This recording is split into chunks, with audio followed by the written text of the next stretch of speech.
പെട്ടിയിലാക്കേണ്ട ചില പദപ്രയോഗങ്ങളൊക്കെ മുളച്ചു വരുന്നുണ്ട് ഈ തെരഞ്ഞെടുപ്പിൽ. മുഖ്യമന്ത്രിയുടെ ചെറ്റത്തരം പരാമർശത്തിന് പിന്നാലെ വീട്ടിൽ പോയി ചോദിക്കുന്ന പരാമർശം ചർച്ചയാക്കാൻ പ്രതിപക്ഷം. പരാജയ ഭീതി മൂലം മുഖ്യമന്ത്രി സമനില തെറ്റിയെന്ന് AICC general secretary KC. Venugopal വിമർശിച്ചു. അങ്ങോട്ടൊന്നും ചോദിക്കാൻ പാടില്ലാത്തയാളാണ് മുഖ്യമന്ത്രി എന്ന പ്രതിപക്ഷ നേതാവ് വി.ഡി. സതീശൻ പരിഹസിച്ചു. പൊതുയോഗത്തിന് അതിന്റെ രീതിയുണ്ടെന്നും അത് തെറ്റിച്ചാൽ ഇങ്ങനെയാകും മറുപടിയെന്നുമായിരുന്നു മുഖ്യമന്ത്രിയുടെ പ്രതികരണം. ജി സുധാകരനെതിരായ വിവാദ പരാമർശത്തെയും മുഖ്യമന്ത്രി ന്യായീകരിച്ചു.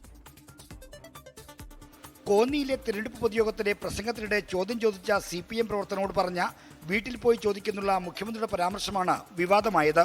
തിരഞ്ഞെടുപ്പിനിടെ വീണ് കിട്ടിയ അവസരത്തെ രാഷ്ട്രീയമായി ഉപയോഗിക്കുകയാണ് പ്രതിപക്ഷം.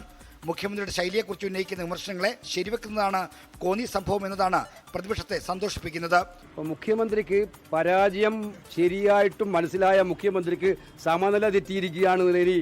ഇതിനപ്പുറം വലിയ തെളിവ് വേണോ? ഇത് സമനില തെറ്റിയ പരാമർശമാണ്. കോന്നിയിലെ പൊതുയോഗത്തിൽ മുഖ്യമന്ത്രിയിൽ നിന്നുണ്ടായ പരാമർശം നേതാവിന് ചേർന്നതല്ലെന്നും UDF ചൂണ്ടിക്കാട്ടുന്നു. വീട്ടിലല്ല, ജനങ്ങൾ തെരുവിലിറങ്ങി നിങ്ങളോട് ചോദ്യങ്ങൾ ചോദിക്കും.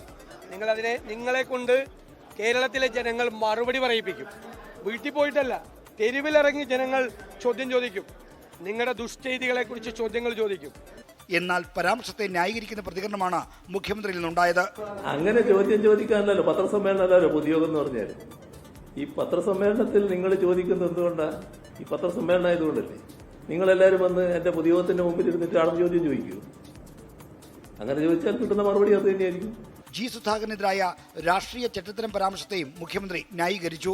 സുധാകരനെ ചെറ്റ എന്ന് വിളിക്കണം നിങ്ങൾ ആഗ്രഹിച്ചിരുന്നു, പക്ഷെ ഞാൻ വിളിച്ചിട്ടില്ല.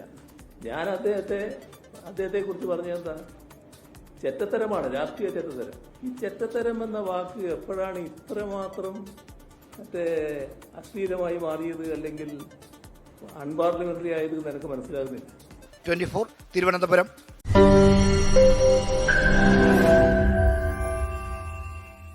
ലോകത്തെവിടെയായാലും ഏത് സമയത്തും 24 വാർത്തകളും ഓഗ്മെന്റഡ് റിയാലിറ്റി പാക്കേജുകളും എക്സ്പ്ലെയിനറുകളും വിശദമായി കാണാൻ ഞങ്ങളുടെ YouTube ചാനൽ നിങ്ങൾക്ക് സബ്സ്ക്രൈബ് ചെയ്യാം.